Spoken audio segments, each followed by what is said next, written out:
ওকে দিলে না আমি চিঠিটা পড়তে পারবো না, কারণ মানুষের সঙ্গে চিঠি পড়ার অভ্যাসই আমার নাই। আমি এখন বাসায় যাব, এই চিঠিটা পড়বো, তারপর উত্তর দিব। আজকে আর পড়াবো না।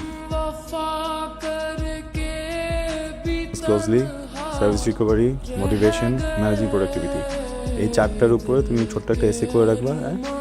পার এসে হচ্ছে 300 লেটারের হবে। বুঝে গেছে?